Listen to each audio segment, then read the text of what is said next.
All right.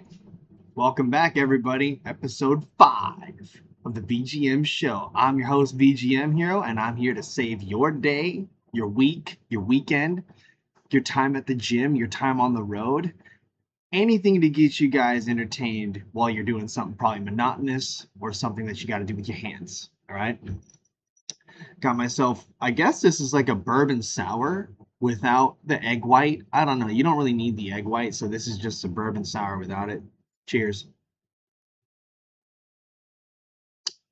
Oh, yeah. Whew. It is 3 in the morning, practically on the dot. All right. Well, let's see what we got on the show today. Ah, goodness. Honestly, I've been so gassed out. I had like dental appointments for myself and my kids and doctor's appointments, stuff like that. So all week, I just, by the end of the night, I'm just like, I'm done. All right. So we're going to talk about, okay, so hopefully, well, if you're new to my videos and stuff, okay, I also have a Twitter account, so go check out VGMHero over on Twitter. And that's where I do a lot of my main work, okay? This podcast is more of an up-close, long-form talking session, a vlog or blog with me. But a lot of my main activity is on Twitter. So what I'm going to do on Twitter is that we used to do this thing called a Follow Friday, and I would tag as many people as I could. But the thing is that Twitter's algorithm and like the way that they work has changed. So now if I try to do that, it basically just shows the post unavailable. It's a glitch of some sort, or at least what it is, I think that Twitter's trying to actually have us pay for premium so that we can do mass tags and stuff, because otherwise all of these free accounts are probably scamming bots that mass tag in order to scam people. So it's just an unfortunate change that they made. But what I want to do is I'm going to be going to a singular account every week now. And it sounds nice to do more than just one every week, because a couple of my buddies like Papa Hobbs and 8-Bit Dipshit over on Twitter, they do like a couple of those throughout the week, just like maybe 4 or 5 of them.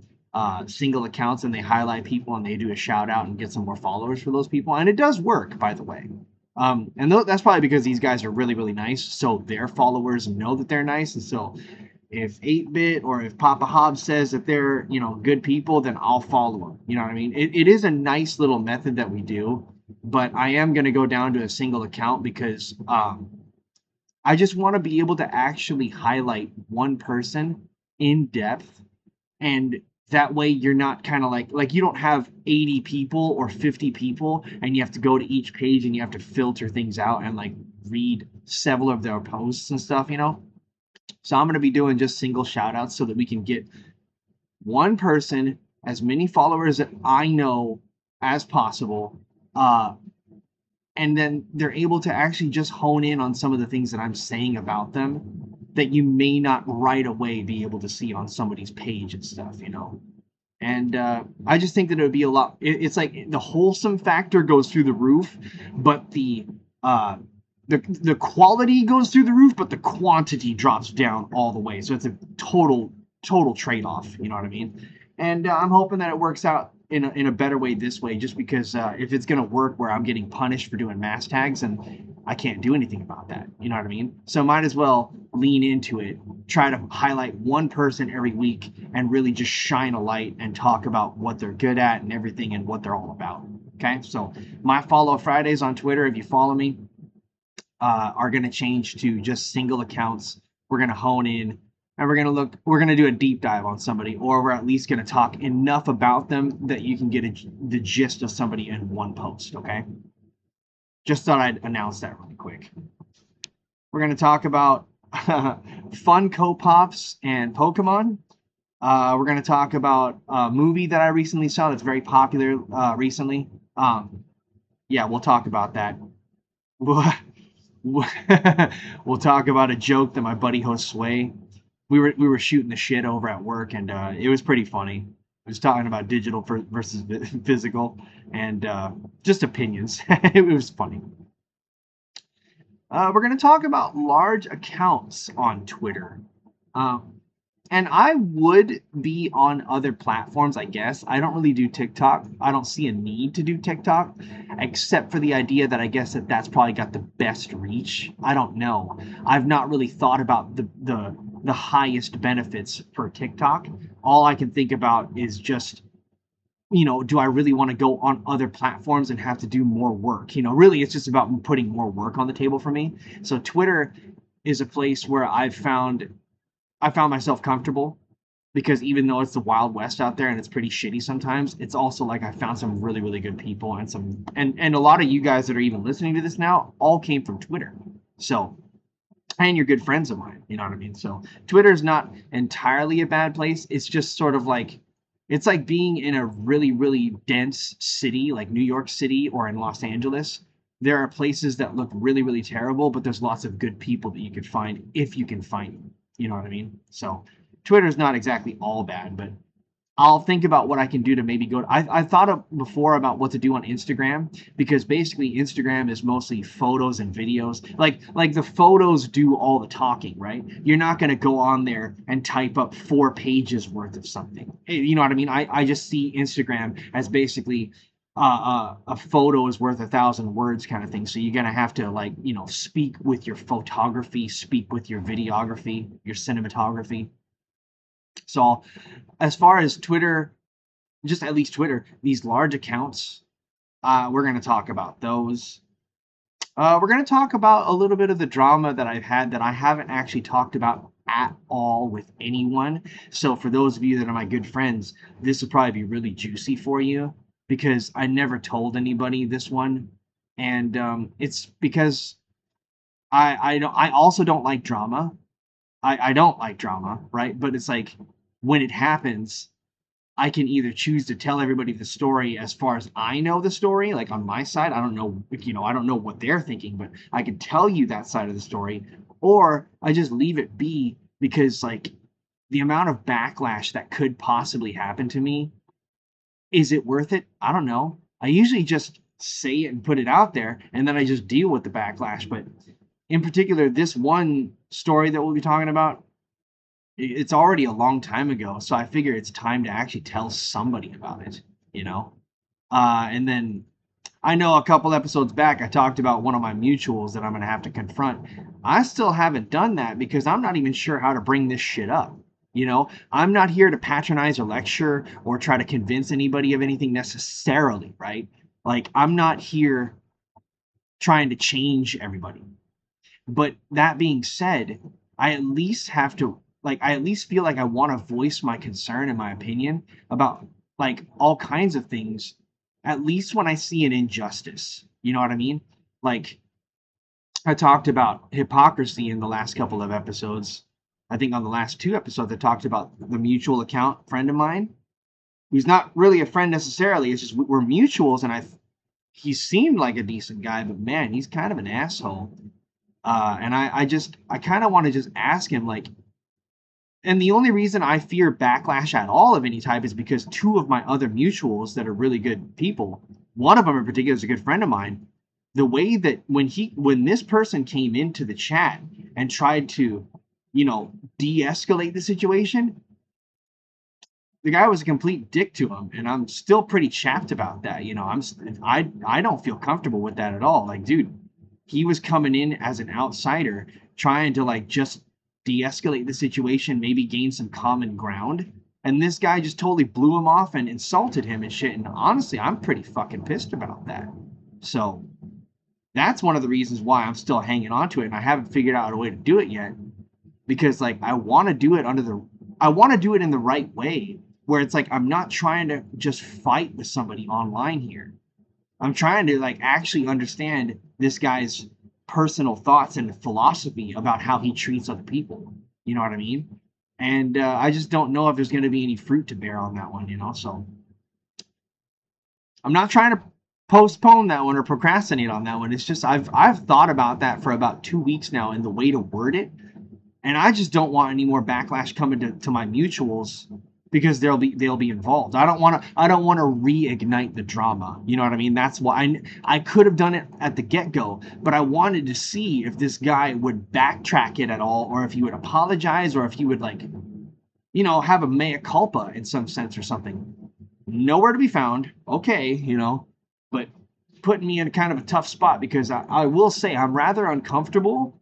Like, I don't normally judge anybody based on their political beliefs or whatever and stuff, you know, like, I just let you do your thing. But, like, if you're a piping hot hypocrite by your own standards, right? Like, you don't even believe your own beliefs. You don't even practice what you believe and tell us that you believe.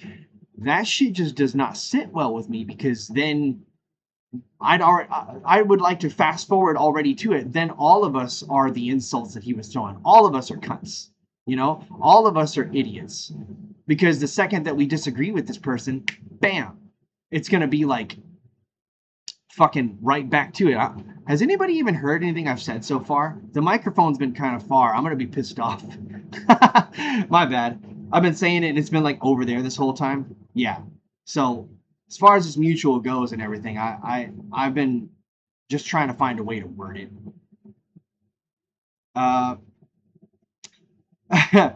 We'll talk about some games that you've made it halfway or something. Like, you've made progress in a game, but then there's like a certain portion, like a level or a certain, like, a 60% completion, that there's a certain spot or a certain place that you find yourself either stuck, or like you just don't ever get past it, so you just bail on the game. We'll talk about a couple of those.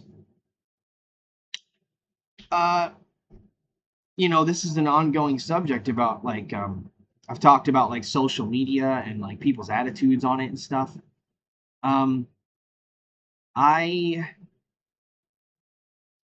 don't want to keep beating a dead horse or, like, beating that same drum, but it's like, maybe the word hasn't quite gotten out yet. I haven't really seen anybody talk about attitudes on social, but once again, we're gonna piggyback off of attitudes on social. We're gonna talk about, you know, rage selling, and we're gonna talk about, in particular, gamers and their attitudes, and where I actually think it comes from, and the influences, and, like, we're just gonna talk a little bit about that, okay? And then we're going to go over, we're going to take a look at some reviews that I was looking at for a particular game. And it's going to become a permanent segment. I've always wanted this in my podcast anyway. So it was just, I haven't organized this podcast quite yet. I haven't gotten all the segments cut out and timelined. And I haven't exactly, you know, this is going to be the segment we call this and that, this and that, this and that. I'm kind of just, you know, running free here, just because I wanted to actually get out there and do this. And I didn't want to sit around for another 7 months or so trying to figure out the structure before I even did the first episode, right? Sometimes you got to go for it. So that's what I'm doing. But, like, yeah, I love reading video game reviews because, man, some of those are bangers. Some of them are just flat out hilarious. I love reading reviews for video games, especially on Steam, or, like, I remember reading them on the Xbox store. Forgot what game it was, bro. I think it was like one of them was like One Piece Pirate Warriors or something like that. And I mean, oh no! It was the new Tony Hawk's Pro Skater, the remasters of, like, 3 and 4 or something. Oh my god, the reviews were just 1 star across the board, and for legitimate reasons too. At the time, I can't recall everything, but what I can tell you is that in particular, those reasons, those were pretty legitimate, actually justified reasons to 1 star and in all caps. You know what I mean? Just screaming. Yeah. It was pretty messed up over there. But other games, when you read those reviews, and you play the game, and you know, sometimes those reviews are just harsh, and that's also another thing. Gamers and their reviews, I just almost 99% of the time can't trust them, because they just don't have a balanced view, in my opinion. Okay, they just don't actually. They don't seem like middle of the road people trying to talk about this from an unbiased perspective and stuff, you know, right? And often the review, when you read it, you can't actually take anything from it. There's no there's no utility in reading a review that says this game is a piece of shit, should have got my money back. You know what I mean? Like, that doesn't tell you anything versus a review that says, yeah, the game is initially really cheap, even on sale, but then once you get into the game, there's a ton of microtransactions just to finish the game. That tells me a lot and why you put down the 1 star, right? So we'll be going over that kind of stuff. So without further ado, let's get into some of the topics that I'm going to be bringing up. Friday. Okay, Funko Pops and Pokemon. Now, initially the Funko Pop craze, I never had a problem with it, ever. Like that actually is one of those things that I neither hated nor loved at the time when everybody was buying them, filling up their garage full of them, you know? But over the years, after seeing how many Funko Pops there are, and like, you know, even the niche ones of like, you know, very rare characters in a certain TV series or whatever, right? Just the fact that there's that many, and like, you see some juicy ones, like some cool ones and stuff, right? Now, I don't know if they've got an Echo the Dolphin Funko Pop. I haven't checked that out. Or an Echo Jr. or like Echo with Echo Jr. in one. I don't know if they have that, but if I saw that, my senses would be tingling a little bit, you know, like, hey, Echo the Dolphin. Or like, oh, you know, it'd be a really cool one. I don't know if they have one. Cool Spot, the 7-Up mascot, the little red circle with sunglasses. How cool would that shit be? A Cool Spot one, right? With him doing that yo face, right? They've got Chester Cheetah. I'm sure they've got Tony the Tiger. You know, they got some all over the place, right? Now, the reason I'm even bringing this up is because your boy VGMHero, I keep shopping at Book Off and places like it where they do, in fact, sell Funko Pops. And at the Book Off that I go to, its Funko Pop section is rather large, actually. Cheers.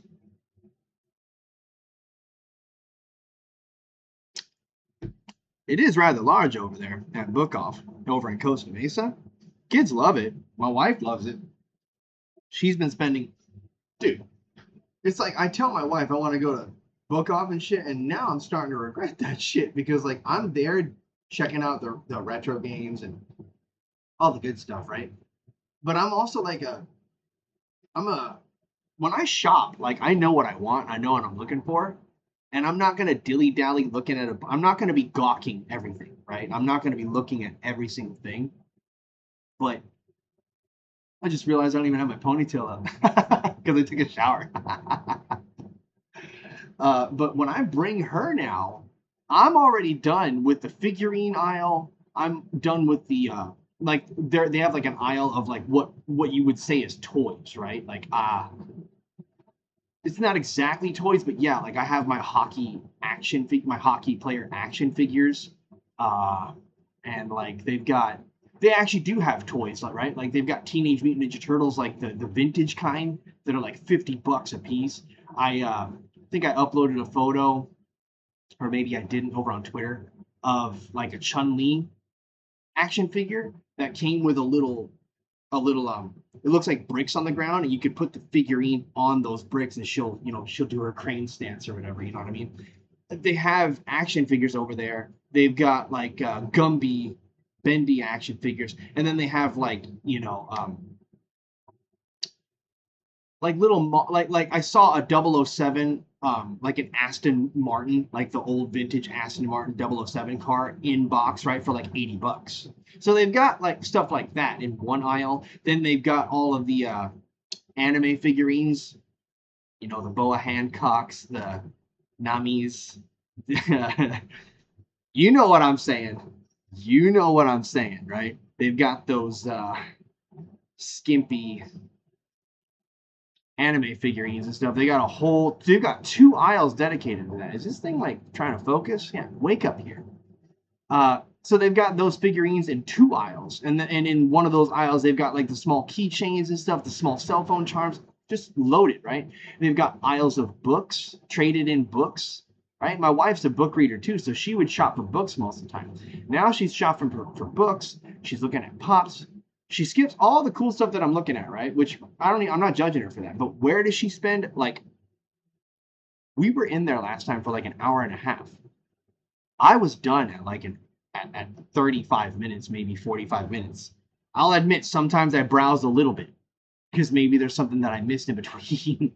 But now I'm like taking care of all three of my kids who are running around like madmen. Well, one of them's like looking at the manga section, which is my oldest daughter. And then my younger daughter and my son, who's 3, right? 7-year-old and 3-year-old. Those two are running around playing tag and shit or whatever in the store where I'm like, hey, would you knock it off? Quiet. Stop. Dude, go over there. Stay with your mother. 5 seconds later, kid comes running back because my wife is just DVD hunting. DVD. I mean, we have brought home something like 30 DVDs in the last month. One of them for me was the Saturday Night Live collection with like Chris Farley, Will Ferrell, Chris Kattan, Adam Sandler. It's a box set that I actually just got, and we loaded it up over into the DVD rack right there. She helped me load it up. And by the way, that thing is so full of DVDs and games that the fact that it's on a lazy Susan, so it can rotate, but it's become so heavy that turning it is like hard for it to, like, it's sitting on the lazy Susan now, and it's just, it doesn't actually rotate as easily anymore. That's IKEA for you. I'm just kidding. I actually love the rack. It's just a joke. I love you, IKEA. But yeah, now I'm fucking waiting for my wife to finish shopping for DVDs, and I mean, she is going like alphabetical order in one case at a time almost. You know what I mean? Like, we're going to be there a while. Honestly, it's a good thing that there's a Little Caesars right next to it, because honestly, the next time I do that, I'm just going to go over and grab a pizza with the kids, and we're just going to go, we're going to go into Tokyo Central, the Japanese grocery store. I'm just going to fucking eat there. I'm going to eat sushi at the damn dining tables and shit next time. I ain't falling for that again. That is the second or third time that we've gone, and I'm just like, honey, are you done? Honey, are we checking the entire DVD section today? Like, you're only at K. You know what I mean? You started off in A and it's been an hour and you're only at J. You know what I mean? Holy shit. Anyway, I digress. Funko Pops, right? There's a huge section of them. And damn it, it started with like simple one-piece little Funko Pops. I have like what do I have? Oh, right. I've got like, from one of the more recent arcs, I've got, I think, Luffy from Wano, from the land of Wano, which is like a samurai place. And then I got my best friend Ricky. I got him, I believe, a Jinbei from Wano. You know what I mean? Started out with little things like that.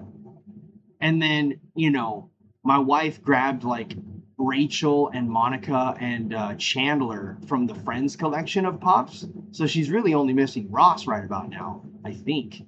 And yeah, it was little things like that, because those were only like $3, $5. It was real cheap.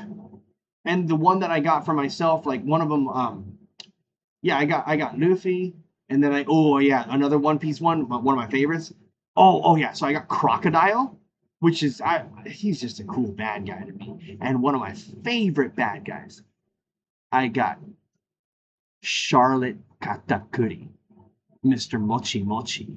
Okay, that guy is a bad mother, and it was only like $5 fucking bucks. Had to take it. Okay, like I love little figures and shit. I love little models and figurines. I mean, what can I say? For $5, fucking sold. I got one of those orcs or ogres from Spyro. My daughter wanted that one. My daughter also wanted, and that was more recently, she wanted the, from Nickelodeon, the show The Angry Beavers. They had a Daggett one, right? I love the Angry Beaver show. I showed the kids that, so she's like, look, Dad, it's Daggett. And I was like, you want that one, honey? She's like, yeah, I want it. I had to do it. But then, here's where it starts to bridge a bit, okay? Like, this is what I'm talking about.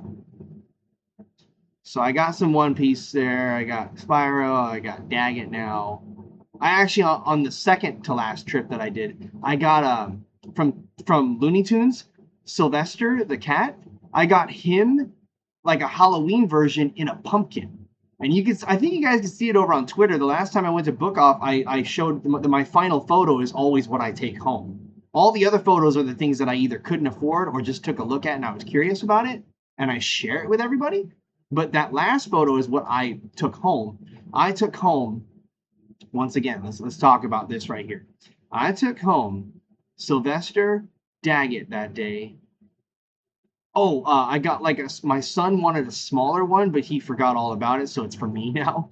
It's like a small pop keychain of All Might from My Hero Academia. I haven't watched that show in forever. Like, I think that 2 seasons came out and I just didn't watch them or whatever, but dude, All Might. With a smile. Heroes always smile. So I got a small one of those. And then the cool one that I got out of that batch was I got like an exclusive one that was sort of taller and it had like a back poster in the back and everything. And it actually glows in the dark too. I love glow in the dark shit. I'm a 90s kid. Glow in the dark stuff is the shit. I got the Dark Wanderer from Diablo 2 Resurrected, right? When they came out with that, I guess they did that promo stuff and this was out there. I got that for like $20 or like $15. I forgot. But it was definitely worth it to me. Because I'm a huge Diablo fan. So the fact that it glows in the dark, Diablo 2 was my favorite out of all of them, I guess. You know, not even Resurrected, the original on the PC. I played that. I am a professional at Diablo 2. Even if you ask me shit right now about Diablo 2, I can fucking tell you. I know items like the back of my hand and shit. Skulder's Ire, baby. Socket that bitch. Put an Istra in it. Magic Find Barbarian. Magic Find Sorceress. Tal Rosh has said. Anyway. So, as far as Funko Pops go, I kind of have started, you know, I've got the Diablo 2 thing now, right? And then when you go in there, so I've got Crocodile Luffy, Katakuri, I've got the Ogre guy, I got Daggett, because my daughter, I'm not letting her take care of that for now. I even, on one of the first times we ever went, I got my eldest daughter, I think she's got a female Psycho from Borderlands, and it was really super cheap again. And that's right, on that same trip, I got Moxie from Borderlands in a special purple box. So, you know, I'm a big Borderlands fan. Huge Borderlands fan. I love 2 so much. So there's a lot of them that I just felt like, dude, $3, $5. Like, that's just cool. I love that kind of shit. Right? So this leads me into Pokemon. Okay? I love Pokemon very damn much. And like, it's weird because like I haven't played one in forever. I have Yellow on digital and Crystal on digital on the 3DS because before the 3DS shop closed down, I made sure to go and grab those because I just wanted like a way for my kids to play. I don't have my original copy of Yellow. It got lost years ago from shitty history of trying to survive all by myself and whatever, but I never sold it. I just unfortunately left it with somebody who probably ended up selling it for drugs. Then there comes Silver, Gold, and Crystal, right? I never owned Crystal. I had Silver and I had Gold. But once again, it's in the same exact place that Yellow was, and was more than likely just sold for drug money. And then there's Emerald, which I actually do have. I got that years ago just because I wanted a copy of it, because the copy that I had played, I beat my cousins during the summertime when I went to go and visit. So during that summer, he let me play. I smoked the shit out of it. That was the one that I caught Rayquaza with a Pokeball.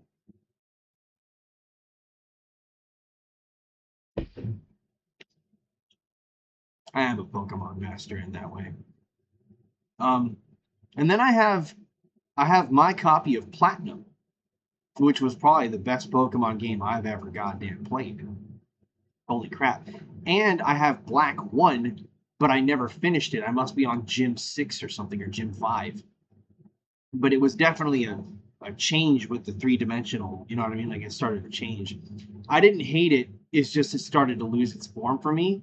So I really do want to go back and finish that. But as far as Funko Pops, Pokemon, when those fuckers meet, that's where I'm goddamn helpless now. Because I don't want to collect Funko Pops, but I do love Pokemon. I have a bunch of Pokeball, like actual Pokeballs, the plushies. I collected all those fucking things. I'm not a stuffed animal guy, you know what I mean? But like fucking Pokemon, they're the best, man. One of the best games I've ever played in my life. Whole franchise is fucking phenomenal. So now when I go to places like Book Off and these Funko Pops and I see these fucking Pokemon, oh god, I don't want to, like, they don't even have all Pokemon. Like, they have a lot of them, but they don't have, even in the first generation, they don't have all 151. I don't think they have an Execute a Funko Pop, right? I don't think they have. I do know they have a Growlithe. I saw it there. It was only $3 or $5. I did not get it because I was like, no, dude. Because if I get one, then I'm gonna start getting them all. I'm going to be like, well, can't have Growlithe without the evolved form Arcanine.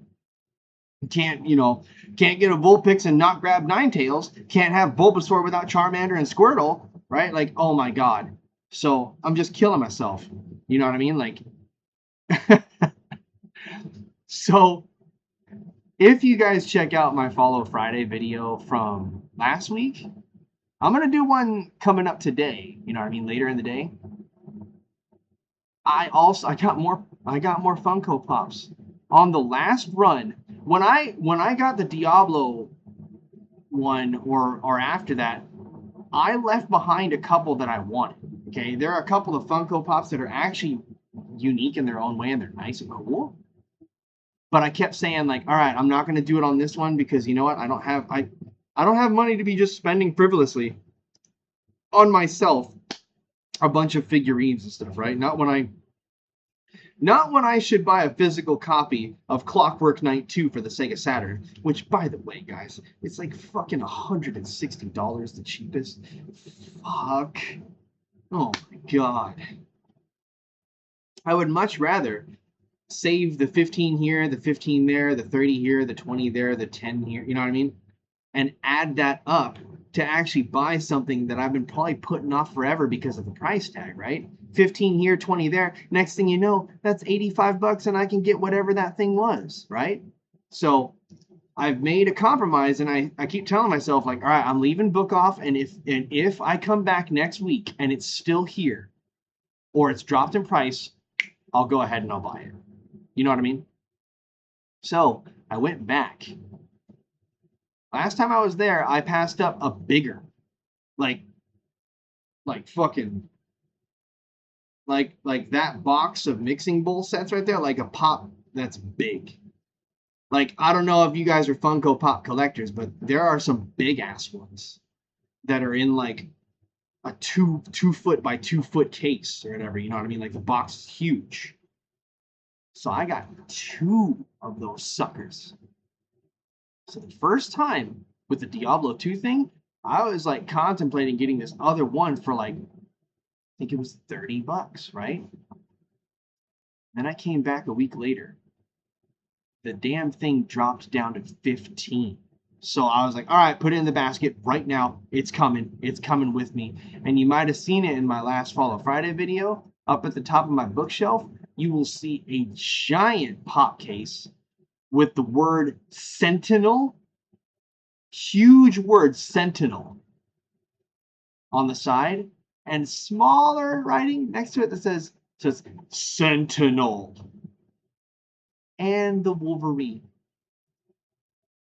Big ass Sentinel pop with a tiny little Wolverine inside there with him.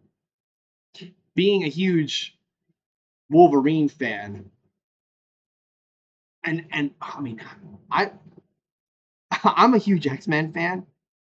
Sentinels are actually kind of cool, even though they're pieces of shit. I get it, you know? But Sentinels themselves are just kind of neat. You know what I mean? Like the model. And then that particular one that I got is like multicolored as hell. And I don't think it glows in the dark, but it looks like, you know, neon colors and stuff like that, right? I'm sure you guys, if you collect Funko Pops, have probably seen the neon color thing. I still think it looks pretty cool. And only $15, so I had to. and I left another one that was big behind because it was, I think, another $15.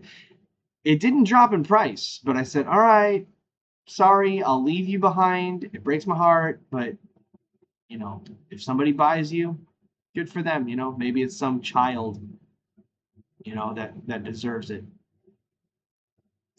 you know. So I left. I got the Sentinel one. I put it up, and I came back last weekend, right? There it was, still sitting there. $15. Now there are two other ones that I haven't yet got, but I might have to go back for. Okay, so I'll let you know what those are. But on this round, I got the gigantic Dialga from Pokemon Pearl and Diamond and Platinum, right? Dialga, the big blue Pokemon. I would really love a Palkia too, because he's like big purple and pink and shit. You know, that's a cool looking Pokemon. But just to have Dialga, like I said, it's like, this is a legendary Pokemon, man. It's a big one too. $15. All right, I'll take it. I'll take it. Son of a bitch, I'll take it. And I did. So now, on top of my Sentinel, I have a huge Dialga up there. I don't know if I'm going to find Palkia, but like I said, it's only $15, right? It's a pretty good deal if you ask me. And the other two that I left behind. Now, on this trip where I got Dialga, I also got another very, it's sort of an exclusive again, where it's like a taller one. It's not like the big ones, but it's like a taller, bigger one, right? Like a medium size, you could say, like a cereal box almost. I got, I believe it's the first issue in the comics. Like, you know, it's got that background thing. So it's basically like the Diablo 2 one, right? Where it's got that background thing in the back, like a poster in the back. It's a poster, I believe, of the first issue of Marvel Comics, Sabretooth. I got a pop of Sabretooth, like with some chains that he's breaking and shit. I mean, I love Wolverine and Sabretooth and shit. Those guys are bad mothers. So I got Sabretooth for like $9. It's fucking cool, man. And the two that I left behind, I have to get it like they belong together. I got Sabretooth issue 1 with the chains, and then there's Wolverine issue 1 with the chains on the front with the Hulk or whatever when he's breaking the chains and shit, and so the little figurine has him breaking the chains too. Not the Wolverine. So there's that one that I might go back and get. It's about, I think it's $15, that one. And then there's a $20 one that I might have to haggle down because the box is damaged, you know, like, and I don't want to be that guy. They have an Army of Darkness one, Bruce Campbell, right? They got an Army of Darkness one with the Army of Darkness poster in the back, and then the little pop figurine with the chainsaw arm. Like, God, I love Evil Dead. I'm a big fanboy. What can I say, you know? So that's my thing lately, guys, is Funko Pops and Pokemon. It's because of Funko Pops and buying them and leading to Pokemon, it's sort of reignited my love for Pokemon in a sense, right? Like, I've been remembering the good old days.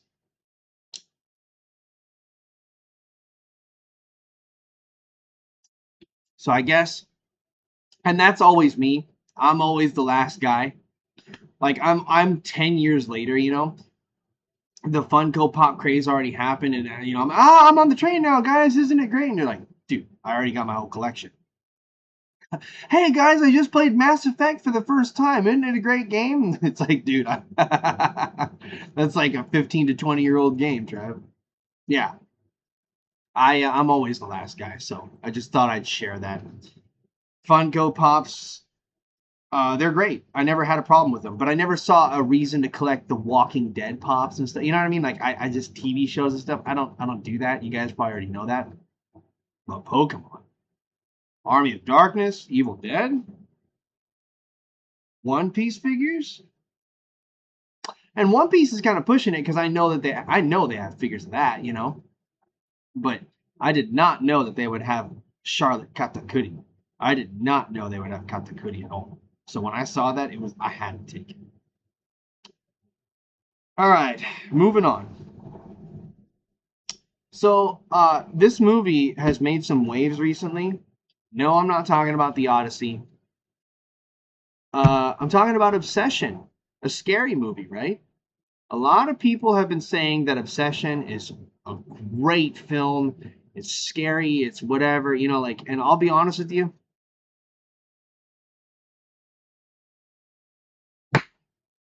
I'm not trying to flex that I'm not scared or that I'm you know, no movie scares me, right? I'm not saying that. But I'm saying that actually this movie to me was like not scary at all. And it's kind of sad in that way. Like I'll tell you what, I'll give it a rating right now. I thought about it.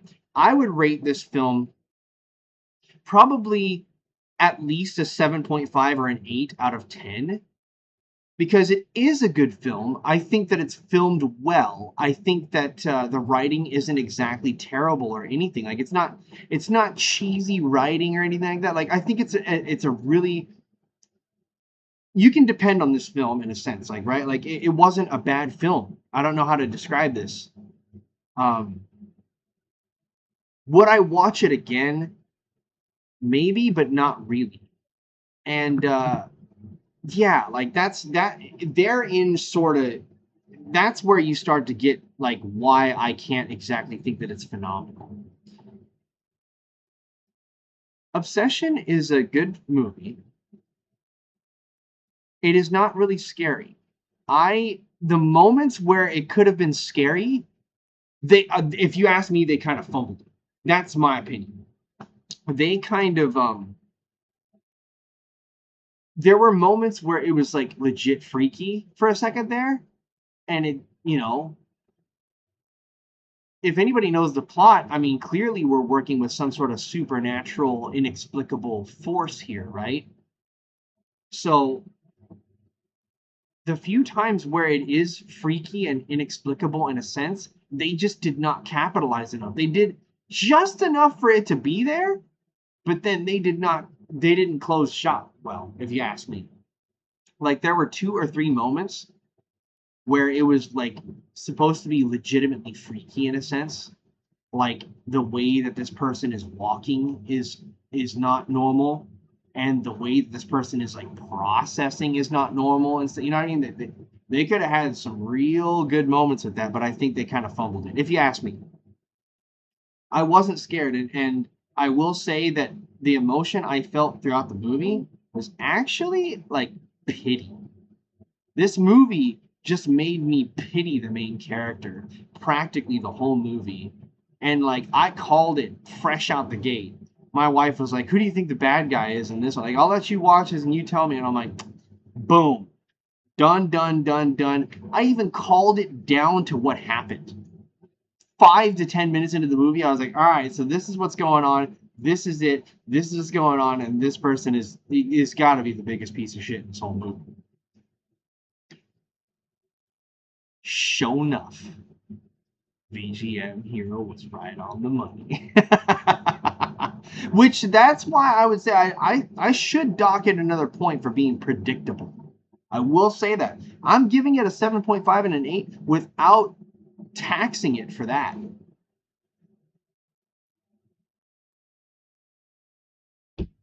But I guess I won't dock at any points as well, because most movies that I've watched that are like scary and stuff, they haven't even, like, if I guess it and it's predictable, it's not saying much, because the predictions I've made in other scary films, it's just they went way another direction. It's like, okay, I would have never guessed that. And thus a shitty ending, if you ask me. I'm trying to remember what one of those films was, where the ending, I was just like, what the fuck was that? I would have never guessed that shit. I'll try to remember and I'll post it up on Twitter. But yeah, Obsession, it's a good film. I think that it's actually good enough to watch once, maybe twice, maybe 3 times. I don't know if it just doesn't scare me enough to have any replay value like that, right? Like, and that leads me to talking about a movie in recent times that probably actually does scare me a little bit, right? And that movie is Smile. The movie Smile and Smile 2, the concept is freaky, right? Like, that is a great one. Like, ultimately, when I saw the trailer for that and then the movie, I was like, this one has actually got promise in it, because that is unsettling. That kind of a story about something that, when it looks at you, it's not a comfortable smile.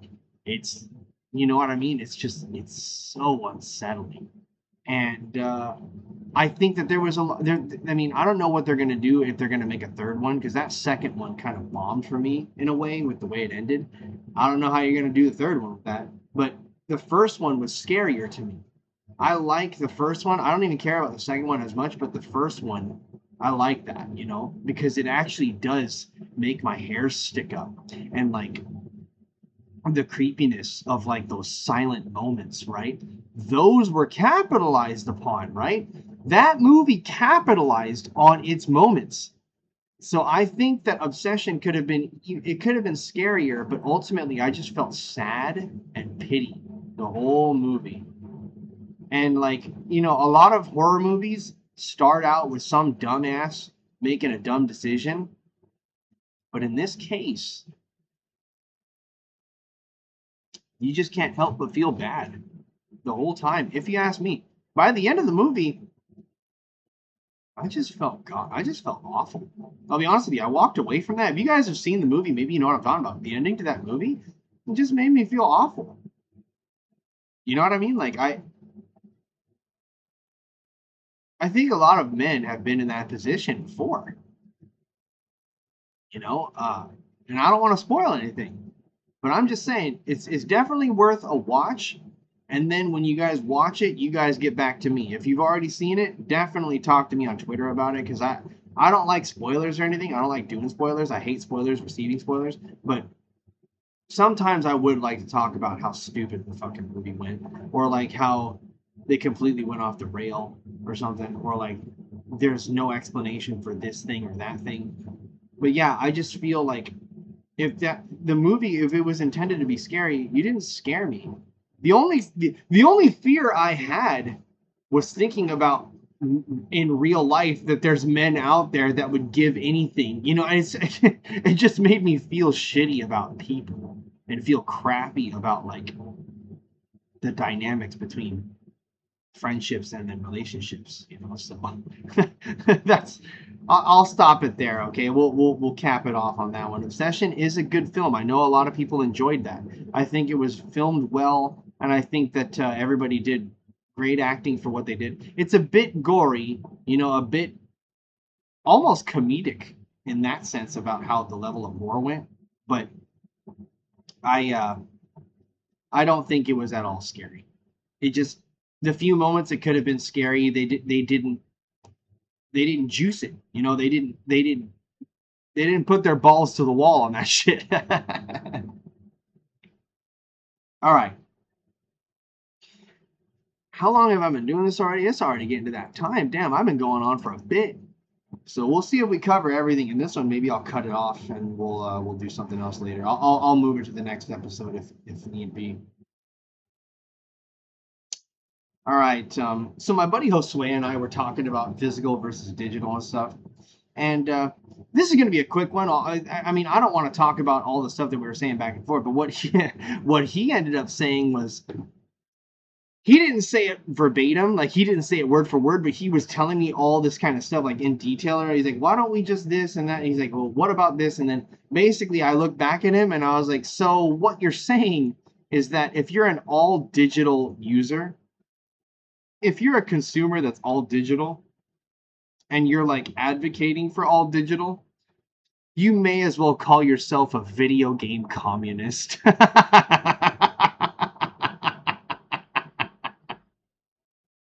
I thought it was goddamn hilarious. And it's true, right?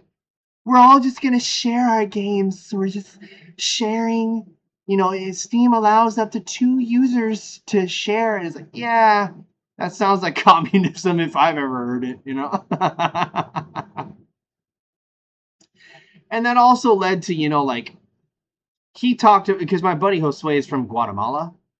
And, you know, he mentioned, he did say that, you know, he admitted, he was like, listen, I don't, he's like, I'm not an advocate for piracy or something, but if I'm to be honest, the first experiences I had in video games was due to a pirated version. You know, I was young and I could not afford games, and I was in a country where that wasn't exactly readily available. You know, it wasn't easy to afford life like that. So, like, you know, which led me to another joke, right? We were talking about it, and it's like, that's what he said. He was like, "Spread the love, man," and I was like, "No, no, no, no, no, no, no. Spread the piracy, share the loot." We got to consider, you know, that's how the third world gets their video games. All right, spread the piracy, share the loot, ladies and gentlemen, fellow Buccaneers. Yeah, I mean, I don't agree with piracy and stuff, and I know why it's bad, but like, I can't fault a 12-year-old kid in Guatemala. You know what I mean? Like, give me a fucking break. All right, large accounts, large accounts in particular on Twitter. It's like, the question I had was, what purpose do these large accounts really serve? I'm only following a couple of large accounts, and by large I mean over 100,000 followers. One of them is actually my good buddy 16-bit nostalgia, you know, nostalgic gamer. He's a nice dude, and he's got like maybe 115,000, but like he's kind of an exception. He's not like his page is dedicated to sharing like his personal collection of all, and he's got a ton of stuff from what I've seen. Um, he shares like a question normally, right? It's like, did you ever play this game? And he's got an actual copy in his hand of said game. And he's been doing this for a long time, right? Like, he didn't just overnight get 115,000. He's been doing this for probably over a decade. And I think that that was like his gig, his shtick, right? Is that he shares his collection while simultaneously asking a question that's an engagement question.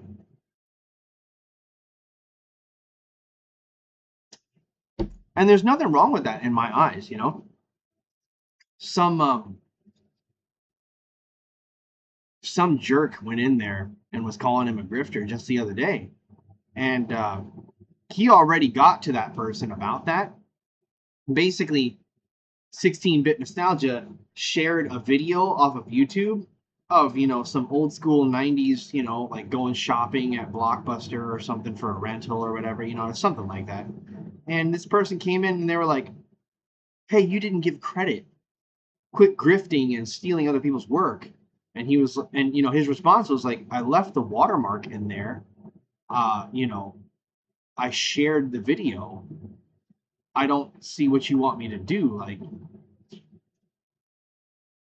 I mean, what I'm saying here is that like 16-bit hardly ever borrows a video or something, right? So the fact that he does it one time with the watermarks still in there and everything, and he just posts it, and then somebody has to come in and, you know, white knight that whole thing or whatever. I think one thing that I don't like is when everybody just writes someone off as a grifter with whether they're a large account or not. I think that that's horse shit. It's dishonest. And I've known 16-bit long enough and followed him long enough that, you know, 16-bit actually posted about him getting married in Iceland.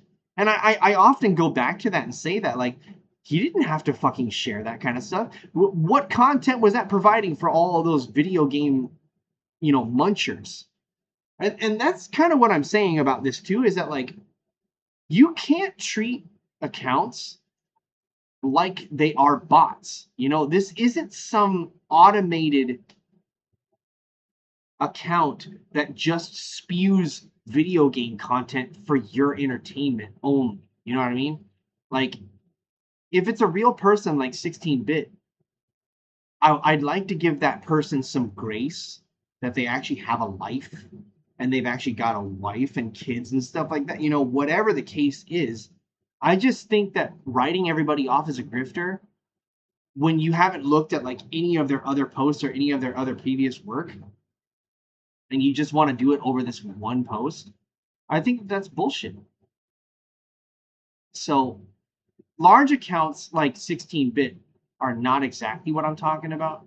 But the thing about large accounts that I do have a problem with is that, like, for all of that following and all of that reach and whatever you call it, what exactly are you doing for the gaming industry, right? If you, like, I won't say the name, but there's one that I follow that's like 1.7 million followers. That's a fuck ton of people. It dwarfs friggin' 16-bit nostalgia. You know what I mean? But, like, what in the hell is the purpose of having all that following if all you do is, like, just report the news, I guess? Like, the same kind of news that most people can Google and find, right? The same video that everybody watches of Sony doubling down on their no disc future, right? What good does it do if you're just, no offense, if you're just as useless as anybody who's got a small following, right? If you have that kind of a following, why are you not able to, with all of that clout and all of that reach, how can you not make an impression to the developers or some of these key figures within the industry? Why don't you communicate with them, contact them, and, you know, interview them, or, like, you know, at least voice your serious opinion about, like, the no disc future or the keep physical alive. I don't know. All I saw was everybody just saying fuck Sony, bitching, moaning, and crying. And then the big accounts were just like stepping back, letting all that go on. Why did I not see anybody saying, hey, you know what? I think this is crazy. I'm actually reaching out to so-and-so who actually is a key figure within this company. And I've tried contacting him. I've tried emailing him. No response. Where is the effort? And then, you know, like, some people have already accepted it, that large accounts are basically money grifters, right? Like, that's what everybody's being written off as. Well, then why the fuck are we following them? I'm confused, guys. I follow 16-bit and, like, 2 or 3 other pages maximum. You know, Sissa. I follow Sissa, and she talks to me. She's a nice person, right? Like, she's fun to be around. She doesn't just repost the same regurgitated shit all day. She posts some of her own shit too. So, like, I actually have fun with some of that stuff. There's actual engagement and responses. There's a human behind that account, right? I can't understand why most people blindly follow these large accounts and simultaneously treat these large accounts like, hey, you're not putting out enough content for me to just, like, you know, numb my mind to the everyday struggles of life or whatever. So, like, I don't know. I'm trying to imagine that person on their phone, like, well, this you know, more content, just doom scrolling, looking for, you know, what, a snapshot of an old magazine, you know, like what's another one? It's like more GTA 6 news, right? I'm sorry, guys. Like, we need to have a little bit more of a standard. What if you're a large account, you should hold yourself to a higher standard to where you're actually making an impact within this industry. And then if you're a smaller account that's following these bigger accounts, stop treating these larger accounts like there's some sort of a chat GPT of video game information, you know? Like they're just supposed to pop out all kinds of shit to make you, you know, like a dancing monkey. They just pop out and just start dancing for your entertainment. I don't know. It goes both ways, but it is annoying.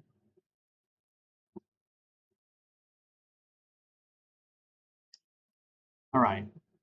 I should probably wrap it up. It's already 4 o'clock ish. So I will postpone that drama one for one more episode, I guess, so we could just talk about it in the opening. And the only reason I'll do that is because it'll probably take too long, and then we could probably do these other 2 or 3 right now. Okay. So I said games that you have likely gone like halfway through, but you end up bailing on. Here are a couple of them from my field, okay? And I'm sure that people can relate. One of the games that I get about halfway through and then I just have to bail is like Kid Chameleon for the Sega Genesis. Now, I love that game, but there comes a level when I'm in the snowy mountains and I've got the fly suit.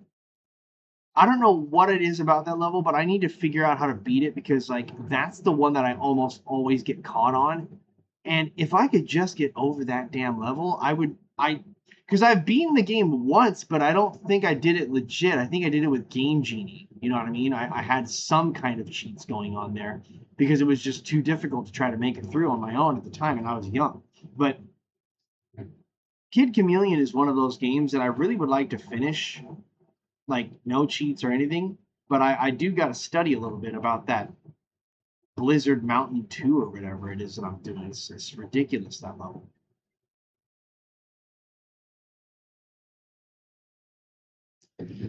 Another game that I kind of bail on that I want to try to finish, and maybe these games are difficult. Kid Chameleon's certainly no walk in the park, but more difficult than that might be Tailspin for the Genesis.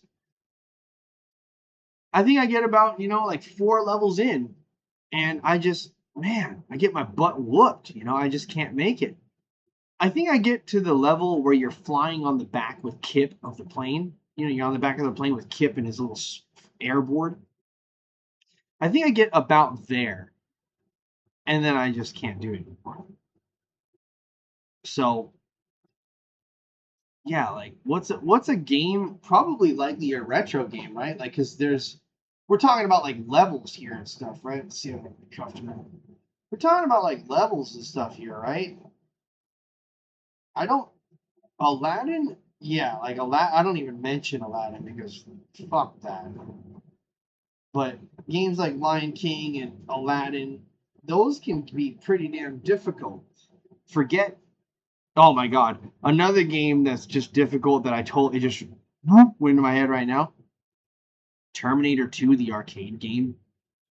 I only made it to the T1000 one time, and I was very young with my dad or something. It's fucking hard. So yeah, what are some games that you guys like? You're good at the game. You get like halfway through, but then there's just something about that shit that you just can't get past or something. Interested to hear what you guys say. For me, it's Kid Chameleon and Tailspin from the Genesis. There are others, but I just can't think of it right now. I don't play Chakan. That game sucks. Okay. We'll end on a light note, but gamers and their attitudes and the hatred that they have. Now, just tonight, my buddy Narcator over on Twitter, Narcator was talking about how he said hot take I actually think that Chrono Cross was a good game for a sequel. Just tonight, I mean, last night, we actually talked about it, and I said, you know what? I've never met a person who actually says Chrono Cross was all right.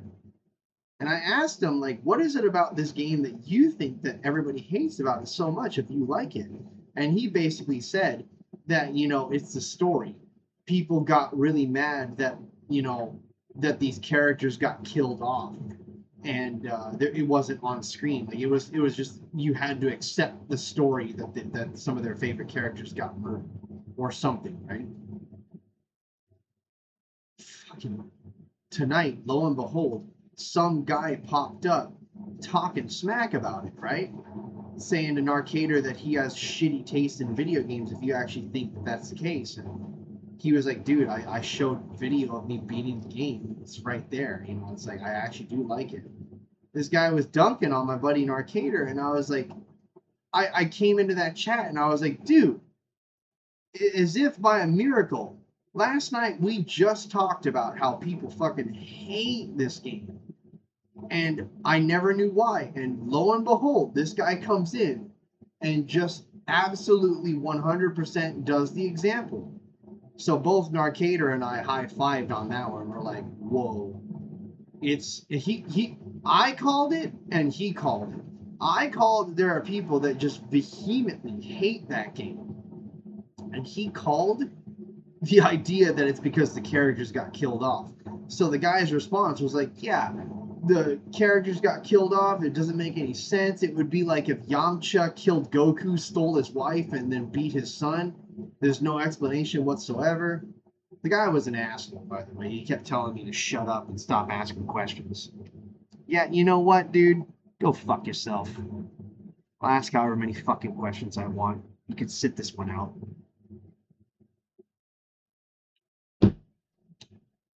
Your ass is chapped about a fucking game from 1999. Grow the fuck up. So this is the thing. This attitude extrapolated to, you know, like just you know, backing up a bit, you know, getting a bird's eye view here. That attitude, one, is why I don't think gamers are healthy people at all. And two, it's the reason why I took a big break from gaming for a few years. I was always a gamer at heart, and I'll always be. But the thing is that, like, I had other priorities in my life, such as playing my guitar and getting proficient at playing the guitar, right?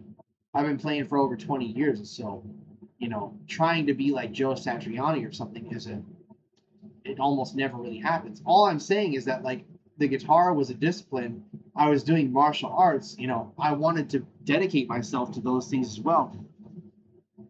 It was really, you know, the gaming attitude. Everybody's attitudes had gotten worse and worse and worse.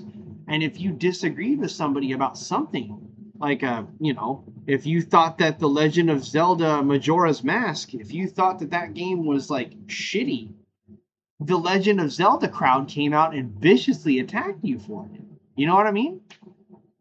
So I'm blown away by how this attitude has somehow, it's actually stayed alive like this in the industry. It's been out there and it's never really changed, you know? And I don't hold ill will against anybody or anything, so I'm saying this right now, okay? I actually think that the angry video game nerd is probably heavily one of the biggest influences as to why most gamers have this stupid, shitty attitude now. They, you know, during that era of when he was super, super popular, and I'm sure he still is in a way, but what I'm saying is that when the angry video game nerd was really, really hot at the, you know, around high school for me and stuff like that, what I think happened was that he set the tone, right? He did those videos and he did it in a way that was very much of his own style. And it was to basically trash the shit. I mean, he trashed the shit out of many, many, many things right? So, as far as I know, right? I don't know the angry video game nerd. I forget his real name, but like I don't know him. I've never met him, but I'm going to assume that that's not really how he is in real life. Like he doesn't just on the fly talk shit on everything and everyone that comes across him in the manner of which he did when he did his YouTube videos, right?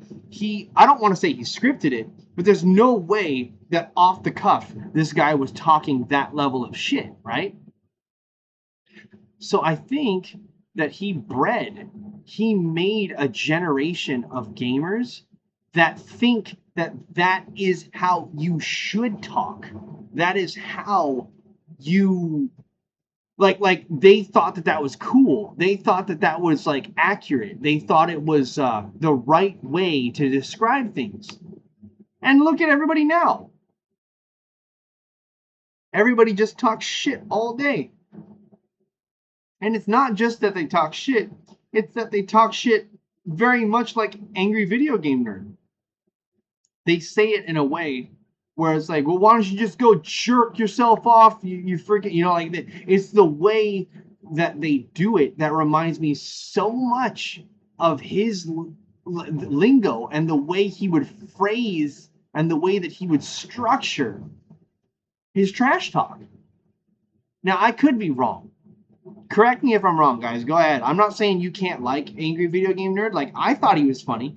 I thought he was funny, but what I'm saying is that I knew that for those people out there that, you know, the bipolar people out there, the sheltered people out there, the I'm always right crowd, like, you know, all gamers, like, come on, man. Gamers have never had a healthy attitude towards most things.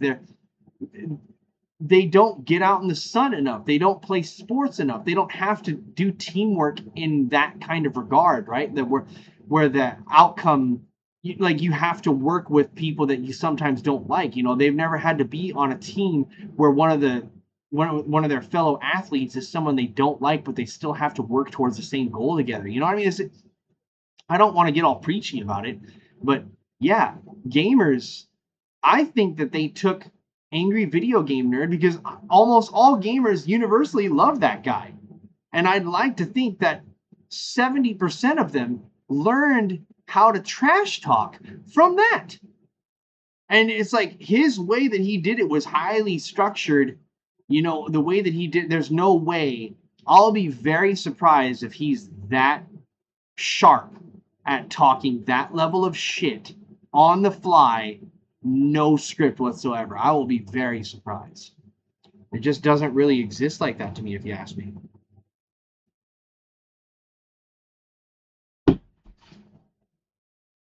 All right. And lastly, the video game reviews. Maybe I should call that segment, it's like raging reviews. I don't know. Because these reviews are not nice, you know? All right. Okay. So the selected game is Dead by Daylight. Now, I've heard lots of cool things about this game. I've been highly interested in this game. And then I read the reviews and I'm like, oh shit. Maybe not, right? So let's see what the very top review. Let's see what this top review says right here. Not recommended. Thumbs down. Playing this game is like choosing to be waterboarded because the washcloth they put over your face has Springtrap on it.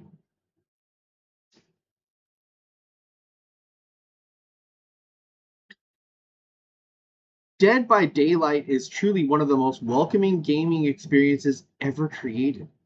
The developers listen to the community so much that every patch feels like a personal attack designed to test your mental stability. The balance is incredible. Every killer is overpowered until you play them yourself, and every survivor perk becomes useless the second you equip it. Perfectly fair. It's not because I'm bad at the game. Definitely not. The matchmaking system deserves special praise too. I was immediately introduced to 8,000 plus hour veterans with glowing cosmetics and enough experience to predict my movement before I was even born. Truly an educational environment for me. And the community, absolutely wholesome. Survivors will flashlight blind you for 14 minutes straight or teabag you at the gates just to encourage personal growth, while killers lovingly hit you on hook or hump you on the ground to remind you they care. Endgame chat is basically free therapy. I'm not done. No other game creates friendships this strong. After one solo queue session, you'll learn new languages, new insults, and at least 3 entirely original ways people can tell you to go uninstall this game, or say nice things about your mom. Still, I can't stop playing. Every match brings me so much joy. 10 out of 10 experience.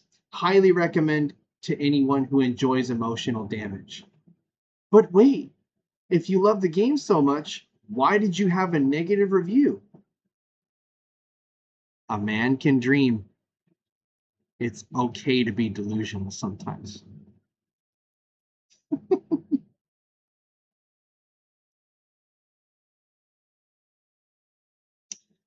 Dead by Daylight is fun to play with friends, but fuck, it's miserable when solo queuing. Hate. Let me tell you how much I've come to hate since I began to play Dead by Daylight. There are 387.44 million miles of printed circuits in wafer-thin layers that fill my computer.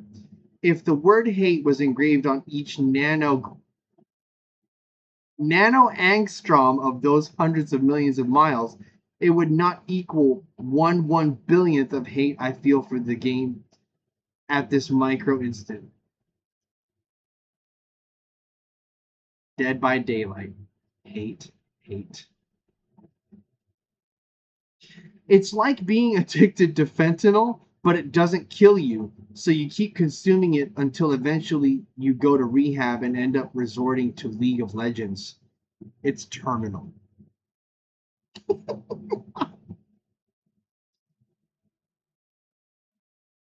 Very fun game if you hate yourself and want to project your hate on others by playing clown with 4 slowdown perks, or as a spirit with crowd control.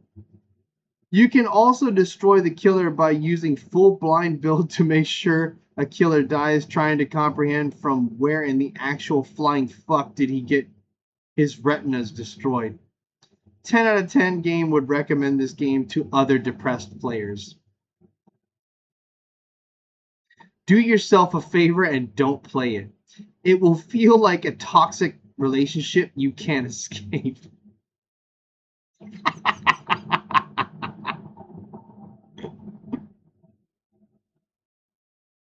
All right, I'll tell you what. I'll leave it at that because the other ones are elaborate. But you get my point, right? With reviews like that, what do I do, right? Should I buy the game because it's as addicting as fentanyl? Or should I stay away from it because it's just fucking stupid? And I don't know. The matchmaking system, you know what I mean? Like, I want to play with my best friend and my daughter. That's my little trio. Me, my best friend, my daughter. That's our group. We love playing Monster Hunter World Iceborne. We love playing Repo. We're thinking about doing Sea of Thieves.